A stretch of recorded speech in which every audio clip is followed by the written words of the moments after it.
Welcome to Diplomatic Channel. I'm Amarachi Ubani. This week, U.S. First Lady Jill Biden visits Ukraine over the weekend in a show of support for the people and as a show of support for NATO allies. Diplomatic efforts are continuing in trying to rescue wounded soldiers from the besieged Azovstal steelworks in Mariupol, and there are more economic sanctions ahead for Moscow.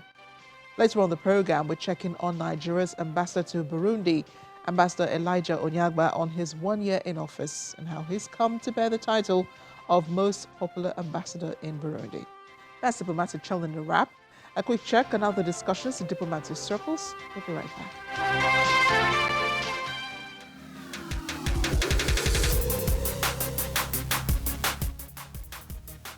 The federal government has sent its deep condolences to the families, people and government of the Arab Republic of Egypt over terrorist attack that killed 11 military personnel in the Sinai Peninsula on May 7th.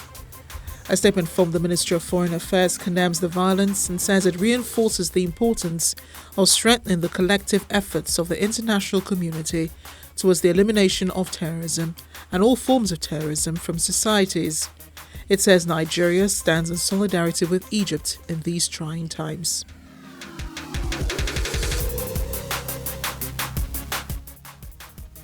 London Mayor Sadiq Khan is in the United States to promote tourism for London as it recovers from the COVID pandemic. Mr. Khan's first stop was in New York on Monday, where City Mayor Eric Adams introduced him as the rock star of mayors. During the press conference after their meeting, Mr. Adams announced the signing of the C40 Good Food Cities Declaration. C40 is a network of almost 100 of the world's biggest cities working to slow climate change. Mr. Khan chairs the network.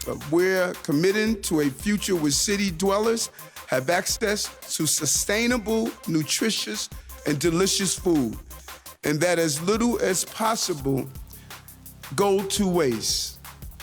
Little as possible will go to waste. That's crucial for our environment. We're continuing to look at how do we get this accomplished in a real way by committing to a future of real possibilities around healthy food and healthy planet. Mayor Kai. But can I just say thank you very much to Eric, the Mayor of New York. By you signing the declaration today, you're trying to explain to New Yorkers, as we've tried to do in London, the connection between what we eat in relation to our personal well-being and the planet. And I want to thank you as chair of C40. For those that don't know, C40 is the network of 97 megacities across the globe, from New York to London, from Madrid to Buenos Aires, from Dhaka to Freetown.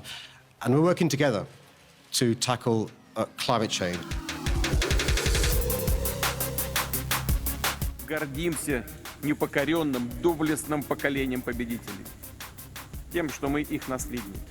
And finally, Russian President Vladimir Putin says NATO's military expansion into territories adjacent to Russia represents an absolutely unacceptable threat which made clashes in Ukraine inevitable.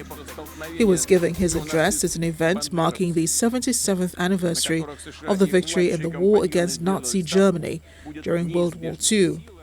President Putin said Russia gave a preemptive rebuff to the aggression by NATO, which according to him was forced, timely, and the right decision. The decision of a sovereign, strong, independent country, according to him.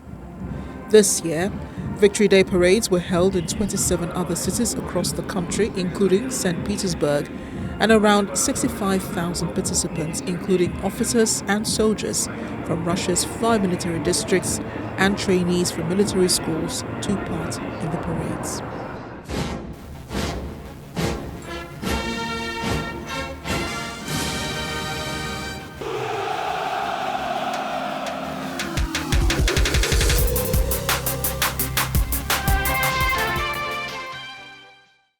Welcome back. Leaders of the G7 met virtually on Sunday with the Ukrainian President Volodymyr Zelensky to discuss the war in his country. The meeting was to consider new sanctions for Russia over its invasion of Ukraine. And while concerns heighten over the safety of the Ukrainian soldiers and civilians in the city of Mariupol and at the Azovstal steel plant, Ukraine welcomed a number of high-profile guests.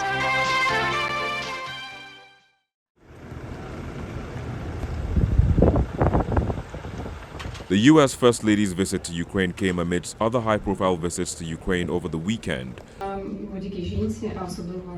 Canadian Prime Minister Justin Trudeau made a surprise visit to Kyiv on Sunday as well. He reopened the Canadian embassy and was seen raising the Canadian flag, which had been brought down before Russian troops marched into the city. Canada, like other Western nations, has imposed broad economic sanctions on Russia and sent military and humanitarian aid to Ukraine. His government has also created a special scheme for Ukrainians and their families to apply for a temporary resident visa. After his meeting with President Zelensky, he announced new weapons and equipment for Ukraine. He also said Canada was imposing new sanctions on Russian individuals and entities in connection with Moscow's invasion of Ukraine. Other high-profile visits on Sunday included Russia's Deputy Prime Minister Marat Kusnulin, who visited the besieged city of Mariupol.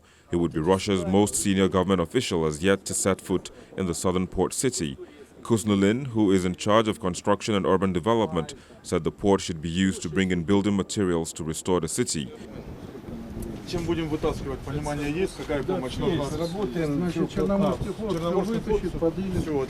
His visit came as the humanitarian operation to evacuate civilians from the Azovstal steel plant ended on Saturday.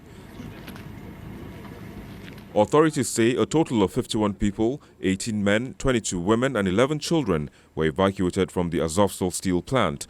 While on the battlefield, a video released by the defense of Ukraine showed a drone had destroyed a Russian warship near the Snake Island in the Black Sea. The news is yet to be confirmed by Russia, but Russian Defense Ministry said on Sunday Ukrainian forces fired a Tochka-U tactical ballistic missile at civilians in Kherson region on Saturday. They said it targeted a private residential area. There was a reported attack on a school in East Ukraine where government forces are battling Russian troops and separatists. At least 60 people were said to have died there.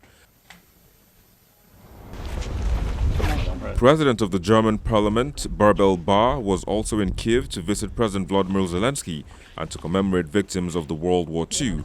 Zelensky thanked her for voting to send heavy weapons to Ukraine and said getting access to heavy weapons were a top priority at the moment. You've never been here? No. In the meantime, G7 leaders following their meeting with Ukrainian President on Sunday said in a statement they had assured him of their full solidarity and support, adding that they would continue efforts to wean themselves off Russian oil supplies and to reinforce sanctions aimed at crippling the ability of the Russian government to continue its aggression against Ukraine. They also pledged to continue and elevate their campaign against the financial elites and family members who support Russian President Vladimir Putin in his war effort and squander the resources of the Russian people. Shortly after, the U.S. President Joe Biden announced further sanctions against Russia, targeting the country's media, banned Americans from providing accounting and consulting services to Russians, and sanctioned executives from Gazprom Bank. The sanctions against Gazprom Bank executives is the first involving the trading arm of the Russian gas giant. The U.S. and its allies have so far avoided imposing measures against the gas exporters bank amid fears that it might lead to gas shortage for EU customers.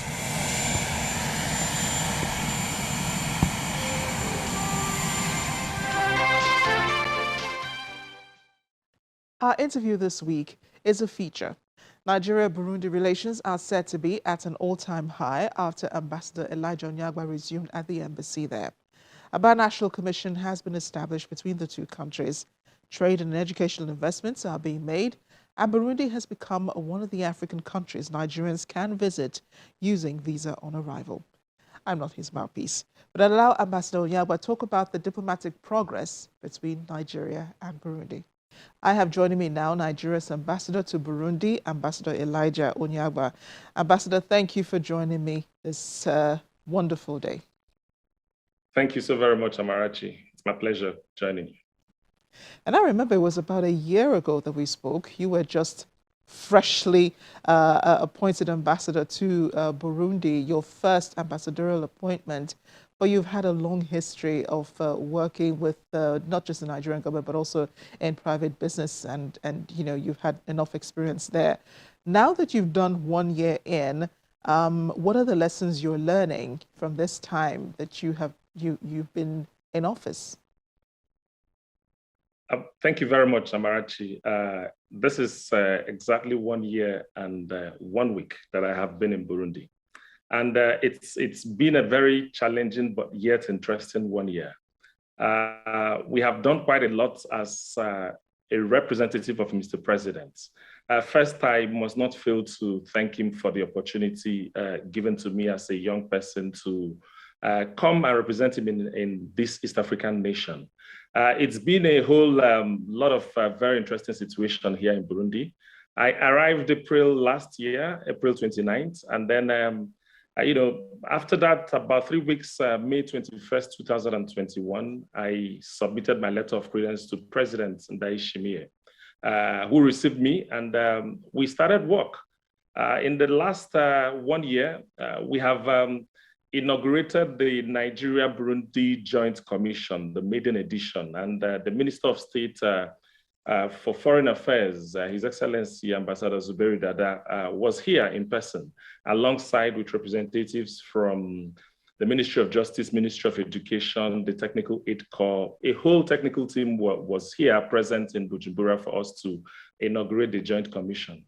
And in that same event, we went ahead to sign 2 bilateral agreements. One was on political consultation and the other one was on education cooperation. As I speak to you now, Amarachi, we have commenced the implementation of the education bilateral agreements. Earlier on this year, we had lecturers from University of Uyo come on exchange program with the University of Burundi here.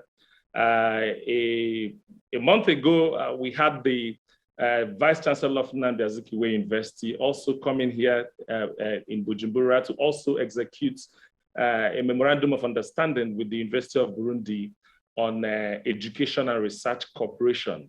And I'm expecting that we're going to begin to have exchange of students, exchange of research, and of course, exchange of other ideas as well as capacity building for both schools. I also have the International University of Leadership here come to the embassy and of course seeking a similar partnership with tertiary institutions in Nigeria. Also in the last 1 year, we did play host to members, directing staff and participants in course 43 from the National Institute for Policy and Strategic Studies, NIPS. They were here with the government of Burundi discussing policy issues. And of course, they submitted their report to the president on the topic, getting things done, strategies for implementation. Burundi was one of the location for the study tour. So it's been quite interesting. We were here, and part of the things we do is also to find a way to improve the visibility for Nigeria here in Burundi.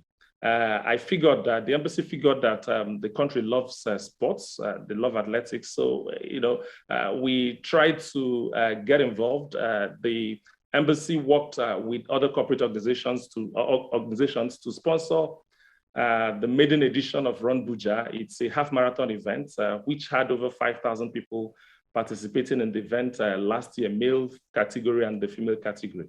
And it became a very, good platform to ensure that the name of Nigerians actually, or the name of Nigeria as a country rings bell in the heart and minds of Burundians, And we've also worked with the government of Burundi to ensure that Nigeria is included in the list of countries that can come now to Burundi and have their visa issued on arrival. I know you're reeling out your achievements at this point. I'm pretty excited about them, that you've done so much within 1 year. I want to take you back to the meetings that you've been having. And I know that the concentration has been on attracting investment into Burundi.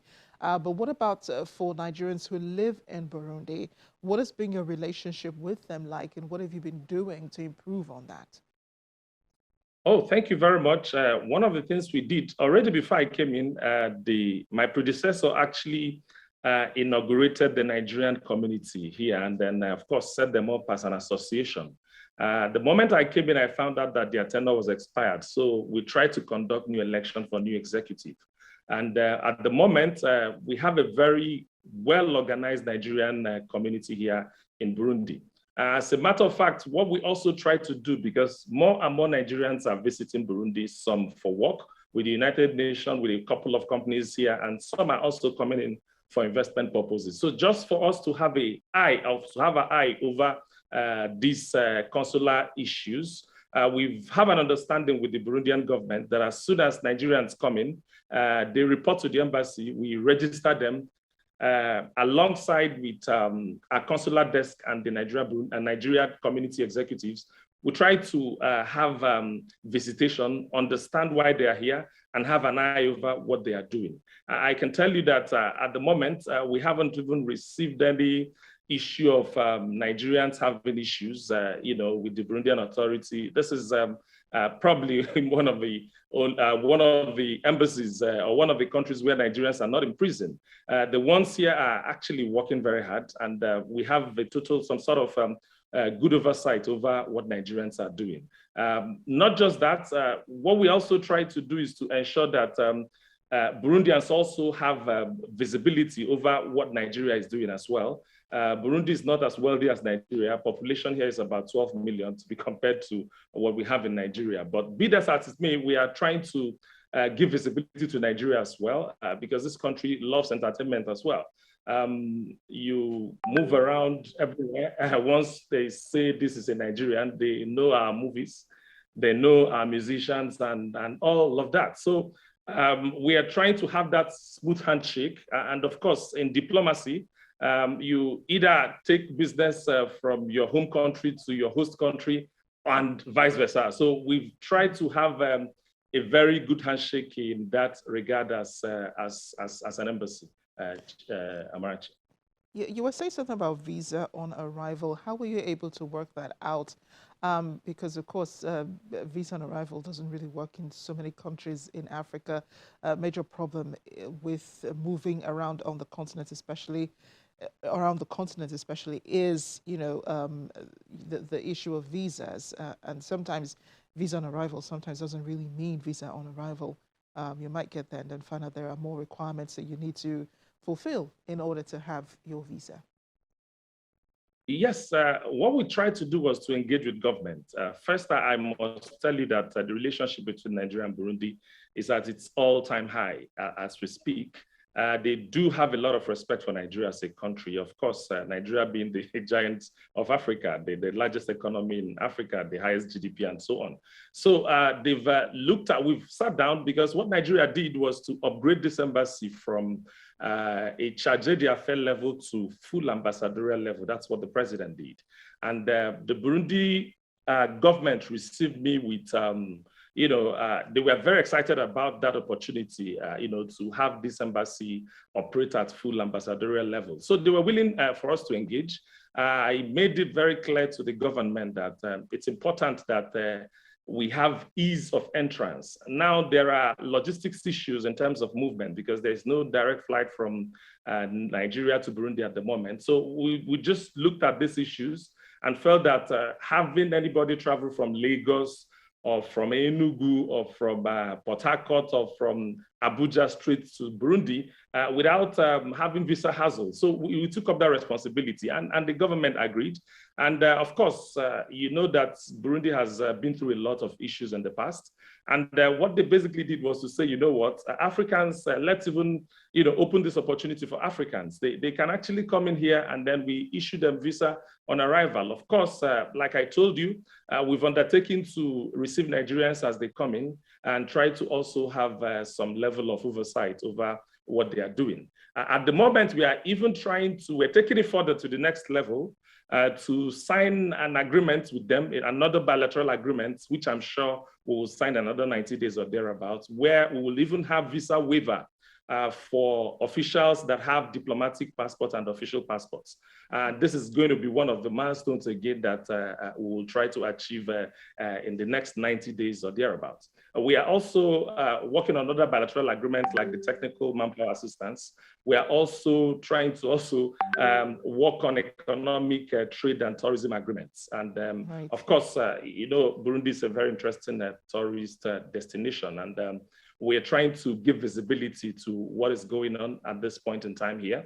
And we've invited, companies like Google Africa to come and film the country. And we're discussing with the government on how they will come in and do that. Of course, they have over 40 million viewers of, across Africa. So this is one. We also have another company called Digitors. It's also a Nigerian company that does a lot in terms of travel. So they've also been here, registered their interest, and we are just working. What I can tell you is that we are on cruise control here in Bujumbura, right. And I'm sure we will, the next couple of years, quite a lot will be achieved, added to what we have done so far.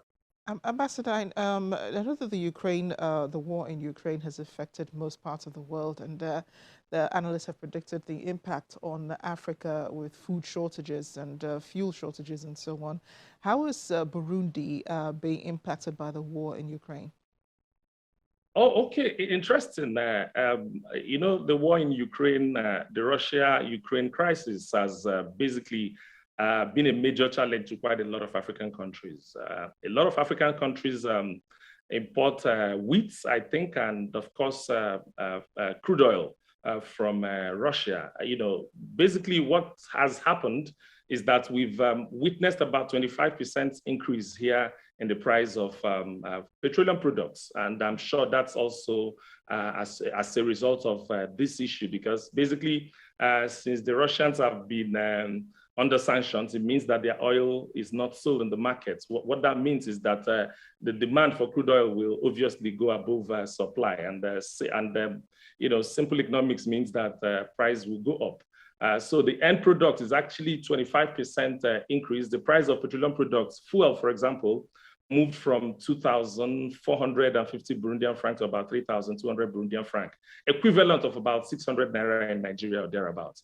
So I haven't seen the latest inflation figures here. Last month, in March here in Burundi, was about 12.8% or thereabout. But I'm sure by the time they release the April figures, which I'm sure will come out like next week or thereabouts, I'm sure the impact of that will be felt, because it's a ratchet effect. Once the price of petroleum products goes up, it also has effects in other areas. On the food side, you would expect that if Burundi actually imports the likes of wheat from either Ukraine or Russia, what you're going to find is that, of course, bread and all of these things, the prices will go up. But Burundi, interestingly, is one of the countries in the world or in Africa that is food secure. They do a lot in agriculture. Agriculture is, everybody actually is the mainstay. Agriculture is the mainstay of the economy here. So the effects of that on food, we haven't seen yet. But we know that there will be a ripple effect from petroleum products. Once that cost is there, it will obviously be transferred to goods and services as well. We'll wait to see what the numbers are. But of course, a direct implication of that is a 25% increase in the price of petroleum products here in Bujumbura. So, right. I mean, we have to live with these challenges. Thank you. Thank you so much, Ambassador Onyeagba. We never have enough time to have these conversations, do we? But I appreciate you joining me on the program today. Thanks again. Thank you very much. God bless. This is where we end the program today. You can rewatch our other editions on youtube.com/channelsweb. Let me know your thoughts via my social media handles, Amarachi_Ubani on Twitter and Amarachi Ubani on Instagram. I'll see you next time.